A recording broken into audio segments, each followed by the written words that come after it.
नमस्कार, खबरें जारी न्यूज 24 पर मैं हूं आपके साथ मकसूद खान।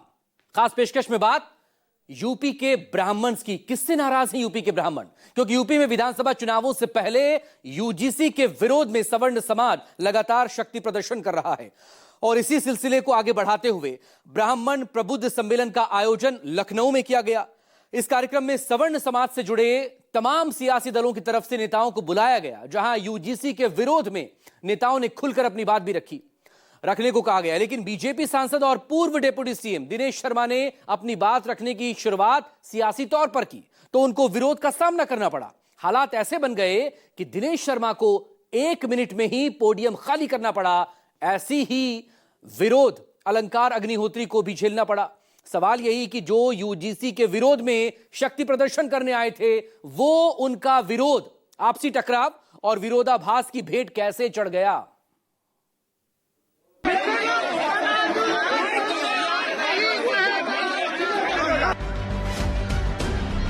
ये नारेबाजी और हंगामा उस वक्त शुरू हुआ जब बीजेपी सांसद और यूपी के पूर्व उप मुख्यमंत्री दिनेश शर्मा ब्राह्मण प्रबुद्ध समागम में लोगों को संबोधित कर रहे थे। दर्शक दीर्घा में बैठे लोग सरकार की तरफ से आए लोगों से उनका पक्ष सुनना चाहते थे।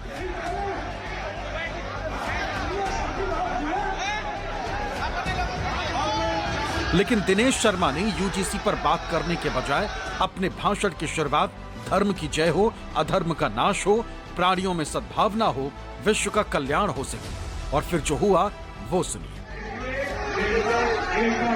मानव का कल्याण हो, प्राणियों की सद्भावना हो, विश्व का कल्याण हो,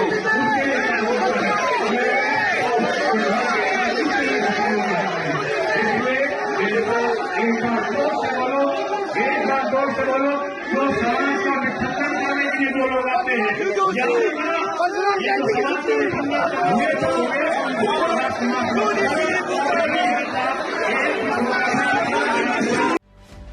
वैसे दिनेश शर्मा तो यही सोच कर आए थे कि ब्राह्मण प्रबुद्ध समागम में उनका स्वागत सत्कार और सम्मान होगा।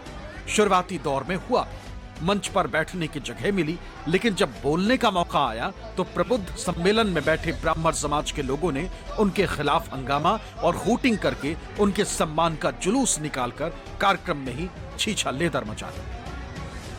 मानव का कल्याण हो, प्राणियों की सद्भावना हो, विश्व का कल्याण हो,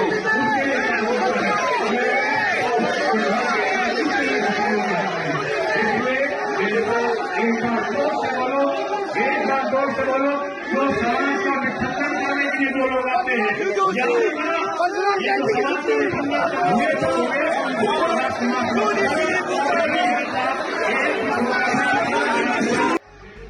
सोचिए, इतने बड़े मंच पर ब्राह्मण नेता दिनेश शर्मा की इज्जत का जुलूस उनके ही समाज के लोगों ने निकाल दिया, क्योंकि वो यूजीसी पर सरकार के खिलाफ बोलने से बचना चाहते थे। इससे नाराज ब्राह्मण समाज के लोगों ने हंगामा नारेबाजी करते हुए कहा कि तिलक तराजू और तलवार नहीं सहेगा अत्याचार।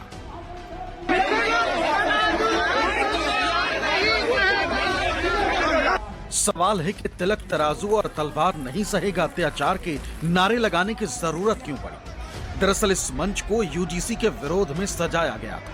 इस मंच से संदेश ये देना था कि ब्राह्मण, बनिया और ठाकुर सरकार की बांटो और राज करो वाली नीति के पक्ष में नहीं। इसलिए हर पार्टी में मौजूद ब्राह्मण समाज के नेताओं को शामिल होने का न्योता दिया गया और सभी को लखनऊ के इंदिरा गांधी प्रतिष्ठान में तय समय पर पहुंचने को कहा गया था, जिसमें कई दलों के ब्राह्मण नेता शामिल भी हुए। आप देख रहे हैं, इसका नाम दिया गया है प्रबुद्ध समागम, और प्रबुद्ध समागम जो है वो अखिल भारतीय ब्राह्मण महासभा का आप देख रहे हैं। ये सामने मंच देख रहे हैं, जिसमें यहाँ पर इस मंच के तहत बहुत सारे लोग यहाँ पर आए हुए हैं जो ब्राह्मण समाज से आते हैं।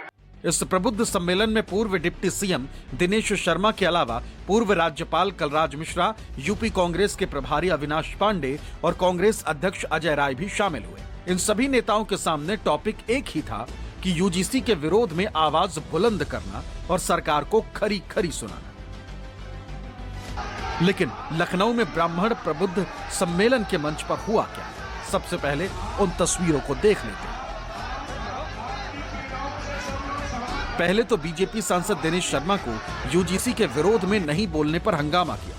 1 मिनट भी नहीं बोलने दिया गया और फिर उनको भारत माता की जय के नारे लगाते हुए मंच पर बैठना पड़ा।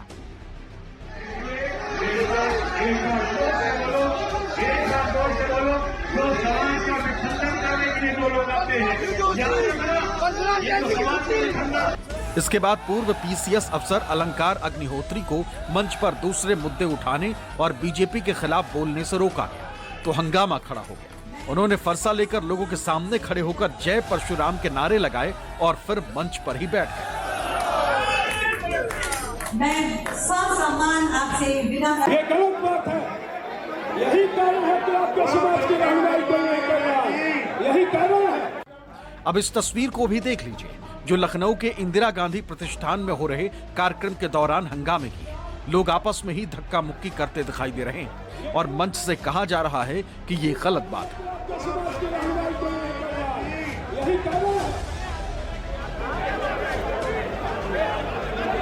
सोचिए, ये लोग यूजीसी के विरोध में ब्राह्मण प्रबुद्ध समागम का आयोजन करने पहुंचे थे। केंद्र सरकार को संदेश देना चाहते थे कि ब्राह्मण समाज के लोग भले ही अलग अलग पार्टियों में बटे हों, लेकिन वो अपने समाज के अधिकारों की लड़ाई के लिए एक मंच पर आना जानते हैं। पर हुआ क्या?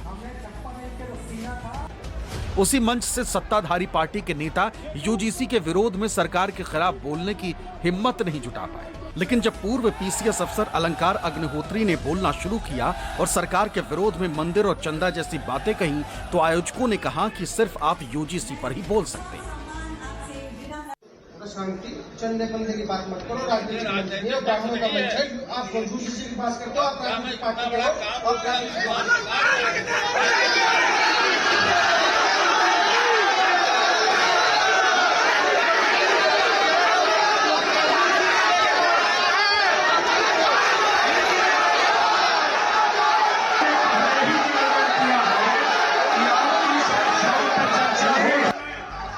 इस हंगामे के बाद अलंकार अग्निहोत्री अपने हाथों में फरसा उठाते हैं और पोडियम छोड़कर मंच के बीच में आकर अपने समर्थकों का अभिवादन करते हैं। नारे जय परशुराम के लगाते हैं।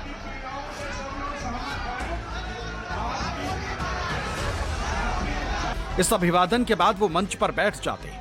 लेकिन सवाल है कि जिस मंच को यूजीसी के विरोध में सजाया गया था, क्या वो आपसी टकराव और विरोधाभास के भेंट चढ़ गया? ये सवाल इसलिए क्योंकि इस मंच के जरिए यूपी विधानसभा चुनाव से पहले शक्ति प्रदर्शन करके सवर्ण समाज सियासी दलों को संदेश देना चाहता था कि वो आज भी अपने बलबूते सत्ता बनाने और बिगाड़ने की हैसियत रखता है। अब को लग रहा है कि चूंकि जो आज के दौर की जो राजनीति है वो एक तरीके से कहा जाए जो बहुसंख्यक आबादी यानी जिनको दलित और पिछड़ा वर्ग है उनको लेकर के सभी सियासी दलों का एक तरीके से रुझान ज्यादा रहता है, क्योंकि उनको लगता है कि वो सरकार वही बनवा सकते हैं, सत्ता में वही पहुंचा सकते हैं। है तो यही फूट डालो राज करो, दलित और पिछड़ा वोट बैंक को प्राप्त करने के लिए ये हो रहा है।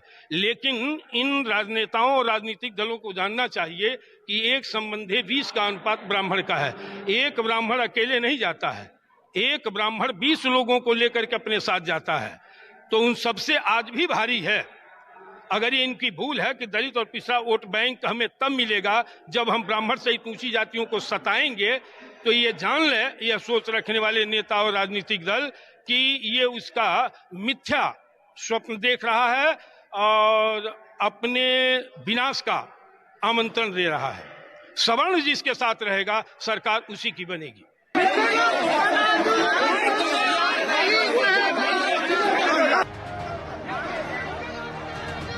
चलिए मान लेते हैं कि सत्ता बनाने और बिगाड़ने की हैसियत आप रखते हैं, लेकिन क्या कोई पार्टी बहुसंख्यक आबादी के खिलाफ यूजीसी का विरोध कर सकती है, जैसा अखिल भारतीय ब्राह्मण महासभा के अध्यक्ष राजेंद्र नाथ त्रिपाठी चाहते हैं? एक तरीके से ये जो हिंदू जाति को जब आप एकजुट करने की बात करते हैं कि नहीं हम हिंदुत्व कट्टर हिंदुत्व की तरफ आगे बढ़ेंगे, हम सनातन की बात करेंगे, तो जातियों का बिखराव तो नुकसान ही पहुंचाएगा। देखिए, मैं उस कुल का हूँ, उस मनीषियों का पुत्र हूँ जो डोम, चमार, धरिकार, लोहार, बढ़ई, माली, नाऊ, कुम्हार, पासी, इन सबको समाज में पूजित स्थान दिया, पूजा, लोगों से पुजवाया और सबको एक साथ लेकर के अच्छे वातावरण का निर्माण किया, सामाजिक सौहार्द कायम करने का काम किया। ये कार्य किया ब्राह्मण ने। अब ऐसी स्थिति में इनको तोड़ करके किसी अच्छे स्वस्थ राष्ट्र का निर्माण, समाज का निर्माण नहीं किया जा सकता। लेकिन सवाल है कि जातियों में बंटकर यूजीसी का विरोध कौन कर रहा है? जो लोग हिंदुत्व के नाम पर एकजुटता का संदेश दे रहे थे, वो लोग अचानक से यूजीसी के विरोध में खड़े होकर जातियों में बंटकर क्यों खड़े हो गए? क्या ये सच नहीं है कि विश्वविद्यालयों में जातीय आधारित भेदभाव 118% बढ़ा?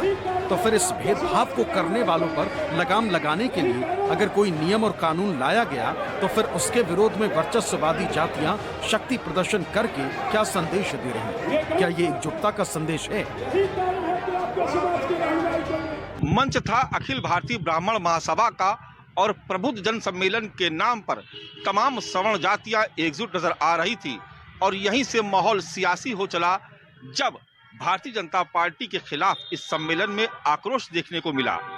सवर्ण जातियां ये आरोप लगा रही थी कि भारतीय जनता पार्टी को उन्होंने एकमुश्त वोट दिया, लेकिन आज वही पार्टी उनकी अनदेखी कर रही है। यानी यहीं से भारतीय जनता पार्टी के हिंदुत्व के एजेंडे को चोट पहुंचती है। और ये बात भी सही है कि अगर जातियों में इस तरीके का बिखराव हुआ तो 2027 का विधानसभा चुनाव भारतीय जनता पार्टी के लिए आसान नहीं होगा। सोचिए, जो पार्टी हिंदुत्व के एजेंडे पर आगे बढ़कर अपनी विरोधी दलों की सियासी चाल को कुंद कर देने में सबसे आगे थी, वो पार्टी यूजीसी के विरोध में बोलने से बच रही और कांग्रेस उसको सियासी तौर पर भुना रही। ये उद्देश्य है कि एक एकजुटता के साथ लोग खड़े हों, मजबूती से लोग खड़े हों और आज जो ब्राह्मण समाज को इस सरकार में सताया जा रहा है, भाजपा की सरकार में, वो पूरी ब्राह्मण समाज एक मंच पे खड़ा हो और उसका प्रतिकार करे, विरोध करे। सवाल है कि क्या अगड़ी जातियों की बढ़ती नाराजगी 2027 के विधानसभा चुनाव से पहले बीजेपी के लिए मुश्किल खड़ी कर सकती है? क्या यह असंतोष विपक्ष के लिए मौका बन सकता है? ये कहना मुश्किल है, लेकिन कांग्रेस के यूपी प्रभारी अविनाश पांडे ब्राह्मण प्रबुद्ध समागम में शामिल होकर और यूजीसी का विरोध करके संदेश यही दिया। देखिए, आज समागम का ये कार्यक्रम है प्रबुद्ध समाज का और स्वाभाविक है कि जो एक सुरक्षा का वातावरण है जो पूरे देश के अंदर में एक प्रकार से आतंकित करने का एक दौर शुरू है और विशेष समुदाय को लक्ष्य बनाकर जिस प्रकार से उन्हें प्रताड़ित किया जा रहा है, ये दुर्भाग्यपूर्ण है। कोशिश ये है कि समाज के सब लोग एकत्र आएं और इस प्रकार के उत्पीड़न से उभरें। अपनी ताकत को जिस प्रबुद्ध समाज ने इस देश के निर्माण में अपनी प्रमुख भूमिका अदा की है, आज दुर्भाग्य है कि इस प्रकार की परिस्थिति का सामना करना पड़ा। वैसे लखनऊ से जिस तरह की तस्वीरें निकलकर सामने आई, वो बीजेपी के लिए बहुत ही असहज करने वाली, क्योंकि जो बीजेपी यूपी में अब तक हिंदुत्व एजेंडे के साथ अपने विजय रथ से विपक्षी दलों को सबसे बड़ी चुनौती दे रही थी, उस बीजेपी के सामने अपने कोर वोटर को साधे रखना सबसे बड़ी चुनौती बनता जा रहा है। अगर 2027 चुनाव से पहले यूपी में हिंदुत्व का एजेंडा फेल होता है, तो फिर अखिलेश यादव का पीडीएफ फॉर्मूला सुपर हिट साबित हो सकता है। इसीलिए अखिलेश यादव लगातार शंकराचार्य विवाद में बटुकों के शिखा खींचने और उनके अपमान का मुद्दा उठाने से चूक नहीं रहे। लेकिन मैंने कह दिया कि आईएएस अवनीश अवस्थी ने ये स्टैंड कराया था, ये हम लोग भूल नहीं सकते। बस खैर, जब विपक्ष ब्राह्मण प्रबुद्ध समागम और शंकराचार्य विवाद के बीच सवर्णों को साधने की कोशिश में जुटा है, तब बीजेपी की तरफ से यूपी सरकार में डिप्टी सीएम ब्रजेश पाठक ने सवर्ण समाज की यूजीसी पर नाराजगी और उसको लेकर अपनी बात कही। उन्होंने कहा कि हमारी सरकार हमेशा ब्राह्मणों के साथ खड़ी। हमारी सरकार हमेशा ब्राह्मणों के साथ खड़ी। सभी ब्राह्मणों की चिंता पार्टी और सरकार कर रही है। ब्राह्मण समाज के मन में जो बेचैनी है, हम उसे समझ रहे हैं। समाज के लोगों को भरोसा दिलाते हैं कि उनके साथ कहीं भी गलत नहीं होगा। उनके साथ हम हमेशा खड़े रहेंगे। सबका साथ, सबका विकास, सबका विश्वास और सबका ध्यान के आधार पर सबको साथ लेकर चला जाएगा। ये सब कुछ तब हुआ जब लखनऊ के इंदिरा गांधी प्रतिष्ठान से ज्यादातर लोग कार्यक्रम छोड़कर जा चुके। तब ब्रजेश पाठक वहां पहुंचकर लोगों को आश्वासन देते। इस मजबूरी को समझिए, क्योंकि बीजेपी का कोर सपोर्ट वोटर सवर्ण जातियां हैं। ऐसे में अगर 2027 विधानसभा चुनाव से पहले उनकी नाराजगी बढ़ी, तो फिर बीजेपी के लिए सियासी तौर पर मुश्किल खड़ी हो सकती है और हिंदुत्व का एजेंडा भी ध्वस्त हो सकता है, जिसका नुकसान बीजेपी को सबसे ज्यादा होगा और उसका फायदा विपक्षी दलों, खासकर अखिलेश यादव के पीडीए को मिल सकता है। यही वजह है कि बीजेपी सवर्ण जातियों को साधने के लिए अपने नेताओं के अपमान को भूलकर भी उनको साधने की कोशिश करती है। Bureau report, news 24।